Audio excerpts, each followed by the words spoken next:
What's going on, you sons of guns? Questing Dragon here, and I've got another exciting topic for you. If you liked my last video about the scans over at the Labyrinth at Hawara, you're going to be interested in this one.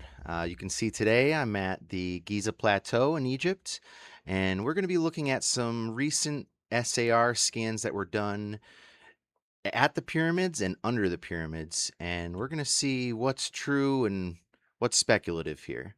Come with me and let's find out. All right, so first, we should probably just talk about what happened. So basically, back in March 2025, Filippo Biondi, along with Corrado Malanga and Armando presented their CAFRA project findings at a conference in Bologna, Italy. Bologna? I don't know. I don't know how you say that in English. Um, so this blew up. You might have heard about this back in 2025. This actually sent me down like an obsessive spiral with all of this Egyptian mystery stuff back then, and here we are today, and now I'm making videos about it. But if this is real, we're going to look at the scans and what he's suggesting he found. But if this is real, it would likely change history as we know it, not just of Egypt, but of human history and what people in the past were capable of. Those are big words. That's if these scans are accurate. Many people are jumping on these are not accurate train, and a lot of people feel that this is a bunch of baloney, bringing it back to Italy there. But let's look at what we know and what we're going to speculate on, and you'll see that I think a lot of shade was thrown on Filippo and his team before anyone actually looked at what he was saying and the technology that he was using. So what did he think that he found? So this is going to be a list you can read on my screen of basically the findings that they found. So first they looked at the Khafra pyramid, which is the middle pyramid. So if you're looking at my awesome image behind me, the Khafra pyramid would be the middle one. So that's what we're going to be looking at today to start. Okay, so now first they found 5 chambers that supposedly look just like the king's chamber. So if you're familiar with these pyramids, they have what they call a queen's chamber and a king's chamber, although how they're related to kings and queens, I'm not really sure. I think that's just an old term that we still use because that's how they were originally identified. But he's saying that near the base of the pyramid, he has found 5 other identical structures to the king chamber. So pause if you want to read more about that. After that, this is kind of where it gets super crazy, although finding 5 structures as big as the king's chamber and shaped like the king's chamber that we haven't found inside the pyramid other than with scans is kind of a big deal. And when we look at his scan results, you're going to see that he can also see the structures inside of the pyramid that we know are there. So if he's seeing other voids or rooms, then they are likely there as well. But a lot of this is speculative at this point because these are scans. And as I mentioned in my previous video, Filippo Biondi is using proprietary technology to read the scans. So the scans are still satellite aperture radar, SAR scans, which isn't a proprietary technology, although the way that he is interpreting them and using AI programs to then make 3D representations of what the scans are indicating, that is proprietary technology. So to be clear about what I said earlier, that's the truth of it. So after the 5 chambers that he found that seem to be the same as the king's chamber, he's saying that under the pyramid there are 8 cylindrical vertical shafts arranged in 2 parallel rows beneath those chambers. They appear hollow like wells, and each are surrounded by a descending spiral pathway carved into the rock. They're supposedly symmetrically spaced, which is why he says these are definitely not natural formations underground. These are man-made shafts. So what's crazy about them is they're supposedly 648 meters deep. That's insane. That's super deep. That's over 1,900 feet. So that already got people thinking this guy's crazy. There's no way. And just to point out also, this would be the deepest that SAR scans have accurately produced results for, if these are accurate. So that would mean that he is basically seeing deeper down with these scans than anyone has before. Maybe. Then at the bottom of those shafts, there are massive cubic cavities, 2 enormous cube-shaped voids situated at the lower terminus of the shaft system. And we're going to see pictures of this in a moment. But each cavity is roughly 80 meters per side, and they're cubical, so that would be 80 by 80 by 80. And they're presumably connected underground also, these 2 chambers. That's huge. And then they're saying that there's an extensive network of tunnels that are around and connecting these different underground, let's call them anomalies at this point, because we're seeing them with scans. So now this is even more controversial than what he first said, is these images. So he's created these images showing the 5 basically King's Chamber-like rooms, as well as the 8 underground, what is he calling them again? Shafts with the spiraling element to them, descending down. And then, when you go to look at the scans, though, you're like, so how is he coming up with this? This looks like a bunch of nothing to me. It looks like, one of my kids when they were little maybe drew with some watercolors or something. But we're going to get into the comparisons a little bit more so. But this is supposedly what the bottom looks like. So when those shafts go down, they're 600 and something meters. Now they're hitting these 80 meter by 80 meter by 80 meter cubic chambers carved into solid bedrock, is how he's explaining this and what he's seeing. So this is hard for me to start off by saying it's true or not. In fact, when I saw this in 2025, I was immediately like, oh my God, this would change anything. I was so excited. I watched a bunch of things about it. I watched Filippo Biondi talk about it. At this point, I've seen him talk like probably 8 times to different people about this. But then I started to see all the debunkers and the people who are pointing out that SAR technology has never scanned this deep, and that a lot of what he's using is AI to basically read these results of the scan and interpret them. And since the AI systems that he's using are proprietary, other people can't even see all of the data behind how he came up with these results. So that is a big reason why people haven't really trusted this so far. I'm on readmultiplex.com right now, which had a good article about this. If you are interested, I would recommend reading through this. It's more information than I want to get into in this video, so feel free to do that on your own time. So from Filippo's LinkedIn page, I pulled this article, which was written by Filippo and Corrado Malanga, which they worked together on this. And I just wanted to read the abstract part of this, because they start by saying kind of how there's problems with the SAR and trusting it. So let me read this to you. A problem with synthetic aperture radar Oh my God, I said it wrong. It's not satellite aperture radar. Synthetic aperture radar. I said that earlier wrong. Is that due to the poor penetrating action of electromagnetic waves inside solid bodies, the capability to observe inside distributed targets is precluded. Under these conditions, imaging action is provided only on the surface of distributed targets.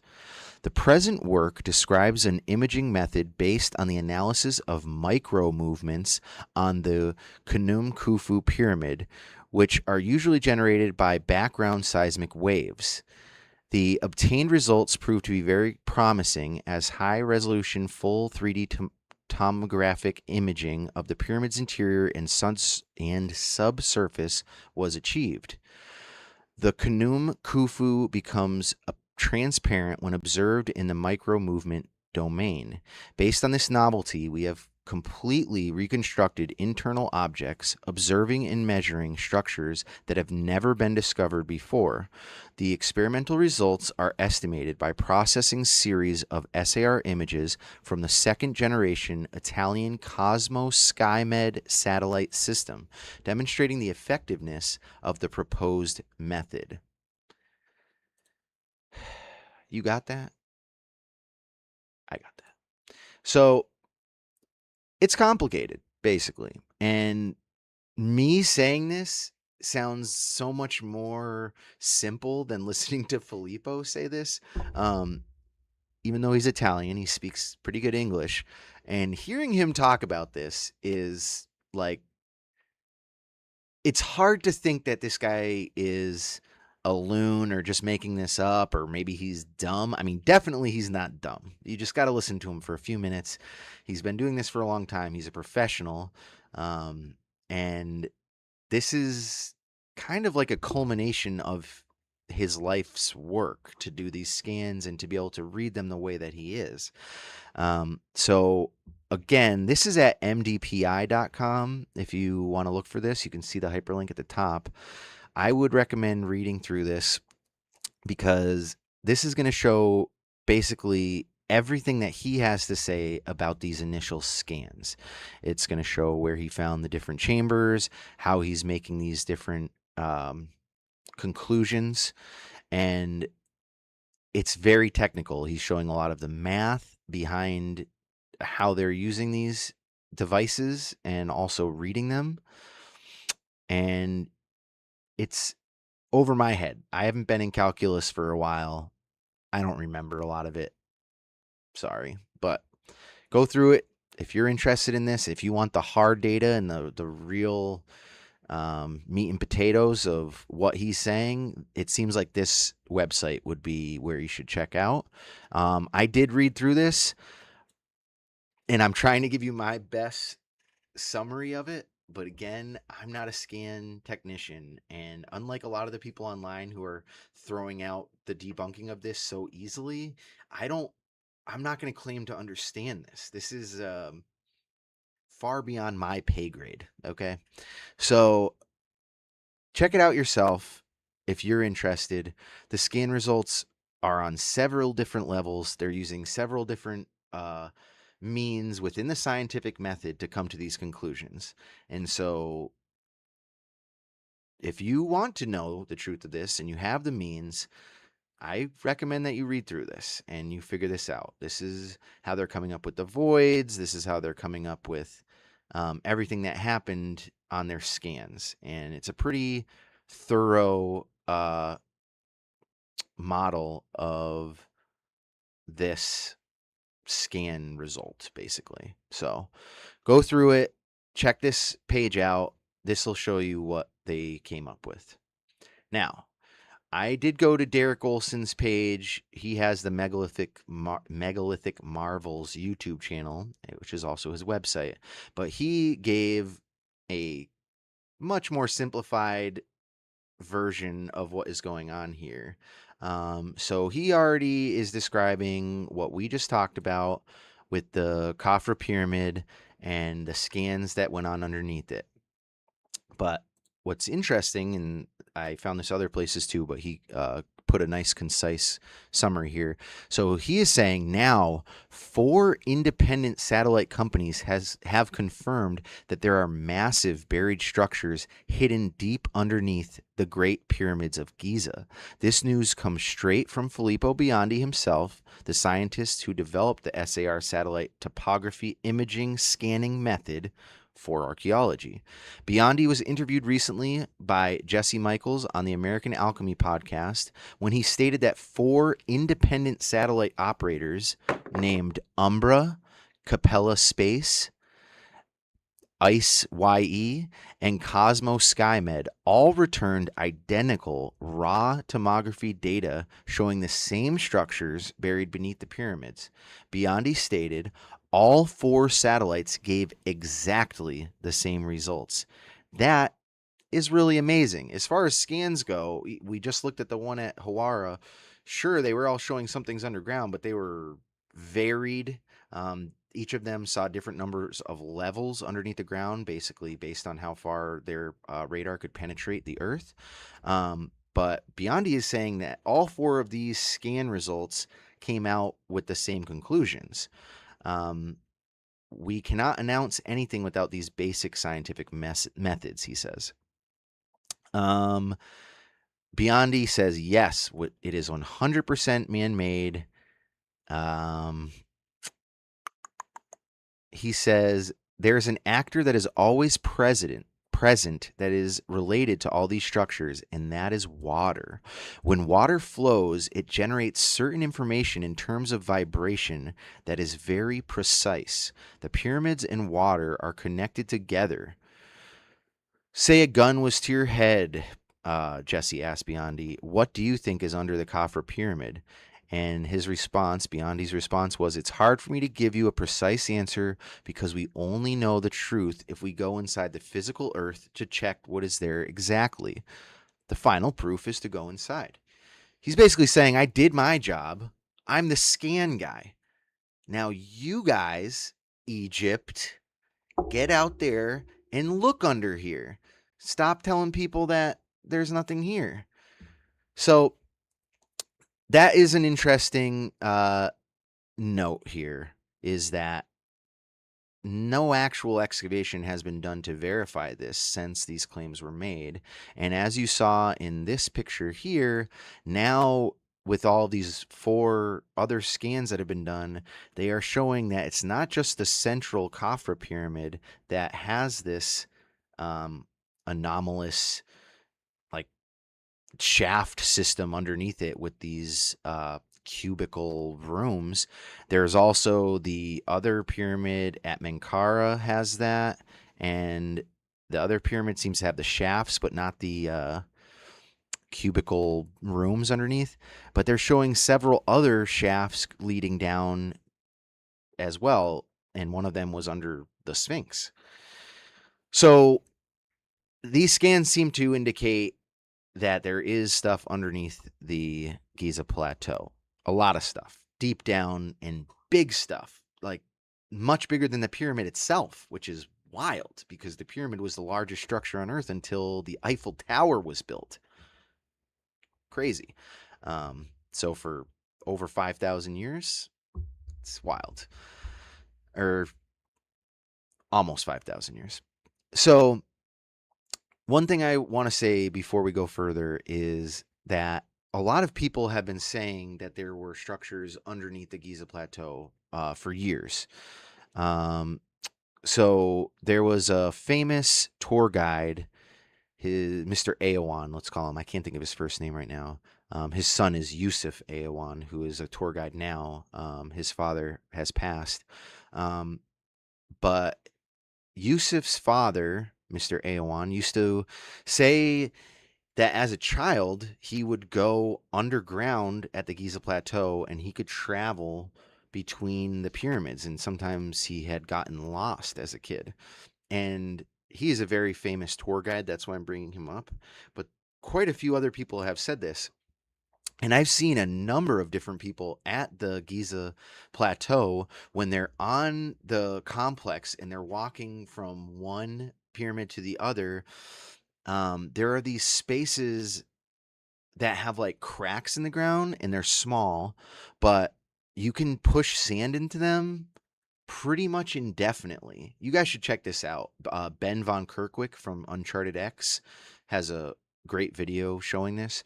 Um, but basically, this has been the case for at least 40 years. People have been documenting that you could push sand into these voids and you can just keep pushing them in. And if people have been pushing sand into these voids, not to mention wind and everything else pushing sand in for 40, 50 years, those are huge voids. And no one likes to talk about them. You're not allowed to bring any real measuring equipment there as a tourist. You can't like drop a tape measure in or anything like that. They don't let you do that kind of stuff. You got people kind of moving you along when you try that kind of stuff, unless you have special permissions. So this scan, although it's much larger than most people would have expected these underground chambers and passageways to be, they seem to show that there is not only something underground at the Giza Plateau, but that there's a lot underground and it goes very deep, like over a kilometer deep. It's crazy. So if you want to read Filippo Biondi's book or Corrado Malango's book, I don't think it's in English yet. I was looking to buy it, and all I can find is an Italian version. So hopefully they bring this to English soon. But if you know how to read Italian or you want to do the work to translate it yourself while you read it, this is his book, and it's about these discoveries. So after all of this, Filippo Biondi and his team have made another big announcement. So this is the big one that caught my attention. It was the Khafre pyramid, the Num Khufu period, Khnum Khufu, if you want to be precise, pyramid. Now he's saying that they have found a second Sphinx. Not the one that we already know about, but another identically sized Sphinx under the sand at the Giza Plateau. So now we're going to head over to the Archaeological Rescue Foundation, which was the website that I was using to explain to you guys the Hawara scan results, because these guys are involved a lot at the Giza Plateau and in Egypt in general. So as we look through this, we're going to see that now he's saying that there is a second Sphinx. At first, he said with 90%. He was saying 90% there's a Sphinx here. He's up to 100% now since originally putting it out. I've heard him speak more about it, and he says like there's no way this isn't a Sphinx. We've tested it from so many angles. It's another Sphinx. And I'm going to show you some of his pictures of the scans here to kind of show you what he's seeing. So again, to laymen's like us, this isn't necessarily showing a lot. And you can see that when they do it layered, it seems to show a little bit more. But why did they even think there was a second Sphinx? Because people have been claiming there's a second Sphinx, and supposedly they found the location of a second Sphinx like 3 times before this in the past, different people. Why do they think that? Well, because there's this thing called the dream stele. People pronounce that differently. I looked it up online, and it said in English it was pronounced stele, but I never hear people say it like that. Anyway, it's this tablet right below, in between the paws of the Sphinx that we know of. And there's also other art seemingly depicting 2 Sphinxes in Egypt. So what does the dream stele look like? Let me show you. So this is an image of the dream stele, and you can see here that there is not just 1, but 2 Sphinxes, and that they're facing away from each other. So for a long time, people said, well, yeah, but there's also 2 of this guy here. What's his name? Tutmos the Fourth.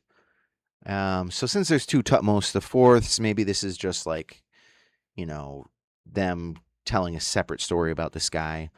He's got different hats, so maybe it's not two different sphinxes. It's just the same guy in front of the sphinx wearing different outfits.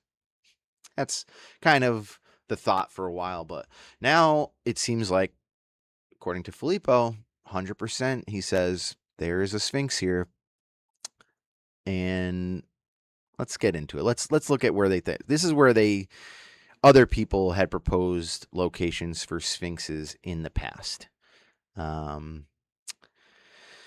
But let me get to what Filippo is showing in these scans, because he has kind of an interesting thought to begin with. So this is what he thinks is the sphinx, this little blob here. He's like, look, that's definitely a sphinx. I don't know. I don't know what to trust with these scans sometimes, because it's like, I mean, that doesn't look very much like a sphinx to me. This one, if you squint your eyes a little bit. Oh, I'm still showing you this stupid dream still. If you squint your eyes a little bit, this one here, like, yeah, okay, I can start to see it. But he's saying it's under this big mound of sand. Maybe. What is that big mound of sand from? Well, it's from general excavations that have happened over the Giza Plateau, and supposedly in like the 1920s time, this was just flat. Some people say it was just flat sand there that they piled this on, and some people say it was bedrock.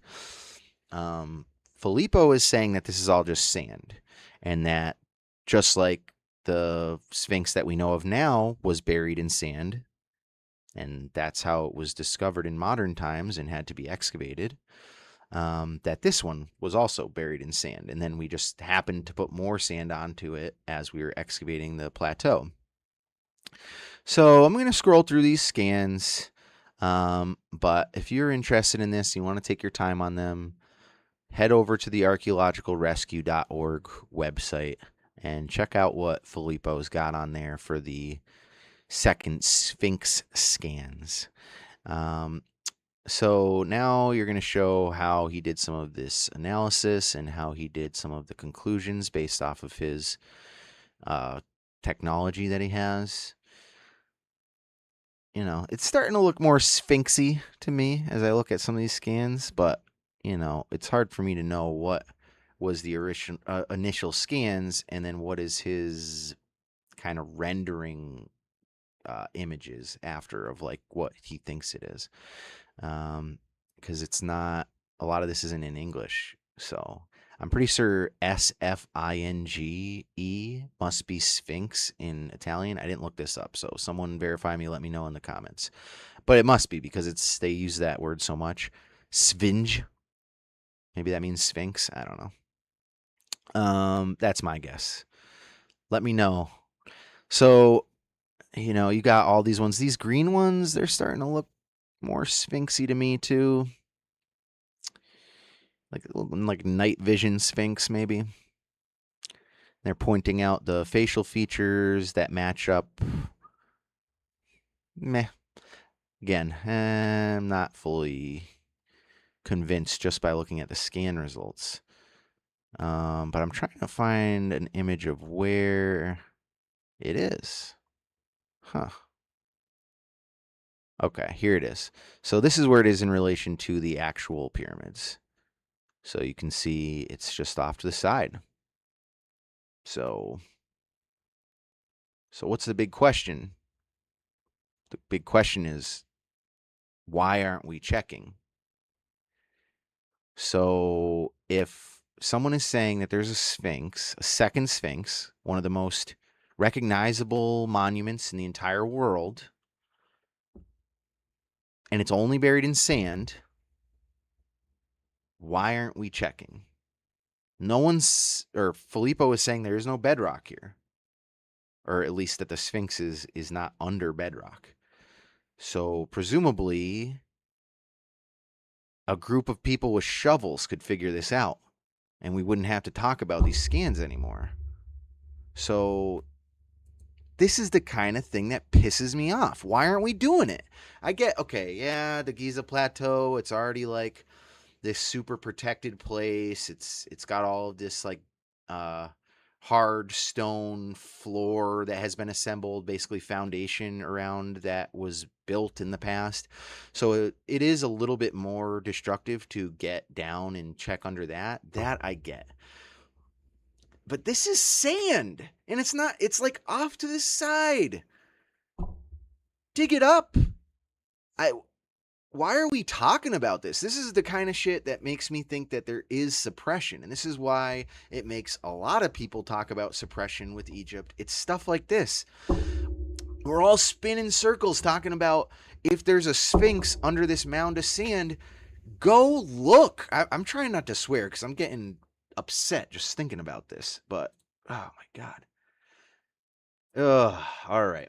So I don't want to keep you for too long. But we're going to go back and we're just going to look at these images, which is supposedly all of the things that they found underneath here now between Filippo's team and those other 4 scan groups that have verified that these are showing up on their scans too. I guess not verifying that they're there. But as far as scans go, it seems that we have verified that things that look like this are under the Giza Plateau and possibly a second Sphinx. I don't believe for a second that the answer is money here. A lot of times people are like, oh, well, artifacts in Egypt go missing because of money, because they're worth so much on antiquities markets and black markets, etc. True. That is definitely true. And I'm sure that a lot of artifacts, probably minor artifacts, have been sold and moved around, and money was the main reason. But money doesn't make sense here to me. Like, Egypt, especially in the Cairo, Giza Plateau area, runs on tourism.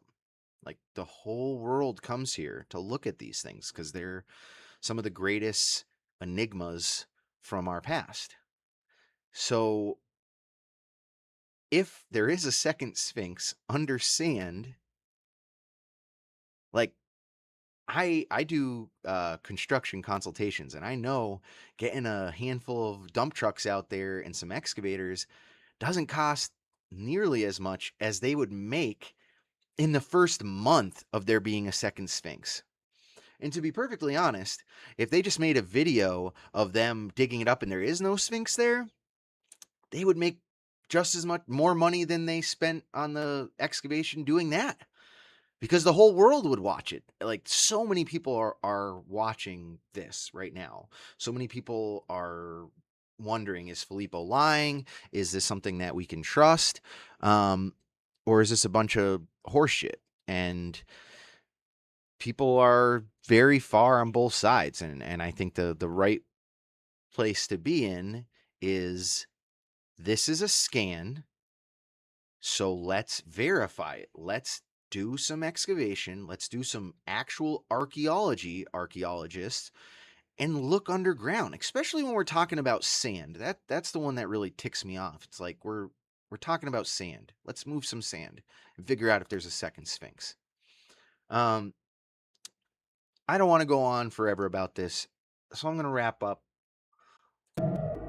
with kind of my conclusions on this, I guess. And what I would say about that is that what we need to do is, people need to just keep pushing this. More people need to know about it. It's like the Hawara Pyramid. If enough people know about it, they're not going to be able to lie about it. If enough people are looking at it, that's what makes something difficult to lie about, is when there's just so many eyes on it. How do you lie? This is a big pile of sand.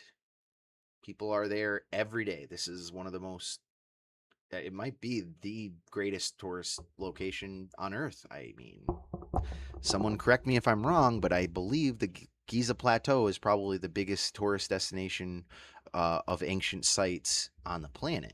I can't think of another one that draws as many people.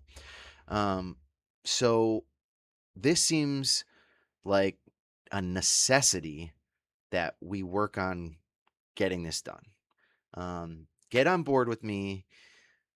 everyone get interested. Watch videos on this. If you're watching people who are debunking this and just saying that Filippo is like a total loon, they better be SAR scan professionals, because when 4 other scan groups with different satellites doing these scans are corroborating the same results,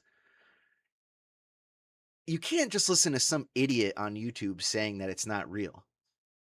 Like, I'm just some idiot on YouTube. I'm fine with admitting that. I'm looking for the professionals to be doing this work. I'm not an archaeologist. I'm not a scan technician. I've never looked at satellite software or anything like that. I have no idea how any of that works, to be fair. Like, I don't think most people do. That's kind of like the new rocket science, but some people do.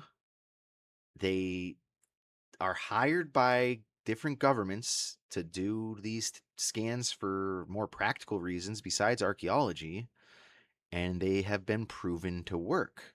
So why are we not taking this serious? Zahi Hawass, our buddy, the old Ministry of Antiquities guy from Egypt, he was asked about this pretty soon after this came out and several times since. And he basically just keeps saying, like, these scans are bullshit and I don't believe in that kind of stuff. And it's like, well, first of all, Egypt pays for scans within the pyramids all the time. You can watch any number of influencers walk through, or people filming the pyramids walking through, and you can see that they have scan equipment in these pyramids. So they are like constantly scanning these pyramids, looking for voids, looking underground, looking for water, looking for methane deposits underground. There's all sorts of stuff that they're looking for. So for the ex Ministry of Antiquities director to be saying that he doesn't believe in this stuff, it's like, well, then why are you paying for it? Like, he has assigned many of the scans that have happened here. So I don't understand how he can say stuff like that and people still trust this man. It's bothersome.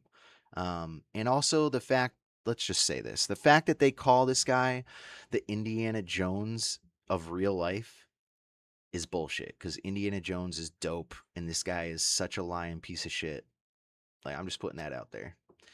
And I'm sorry to end on that note. Zahi, I'd love to talk to you, but I've just heard you lie so many times. It's hard to think that we would have a productive conversation.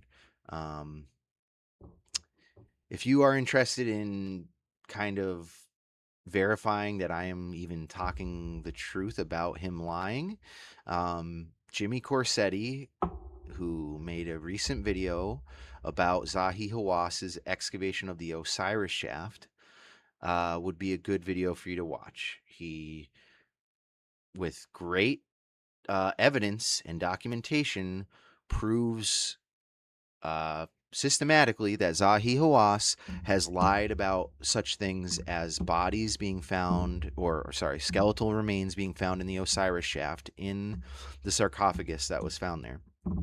And then nowadays he denies that, but he literally published articles in a Harvard journal saying that he found mummified remains and other artifacts in that sarcophagus. So that's a side note, but there is suppression going on in Egypt. And the more that I was reading about this to kind of start my journey into these ancient mysteries, there does seem to be suppression. I'm not trying to say I know why, and I'm not trying to say that I know every instance of suppression and that I understand it all, but that seems to be evident the more you look at this stuff. Like, why aren't we digging in the sand? That feels like suppression. Let's get some kids out there. Let's get some sandcastle builder kids, get some buckets and shovels, and just get in there and see if there's a second Sphinx. All right? I'll let you guys go. Get out of here. I love you guys. Until next time, this was Questing Dragon. leave me a comment. Let me know what you think about all this. I would love to hear from you guys. I will interact with you in the comments. I'm excited. I do have a couple of interviews lined up coming up. They're going to be at the beginning of August. And I'm going to be looking more at the Cyclopean walls and also at some pyramids in Bosnia that maybe aren't pyramids. We'll be looking at that soon. Until next time, I love you guys. Keep it real. Don't let them lie to you. See you later.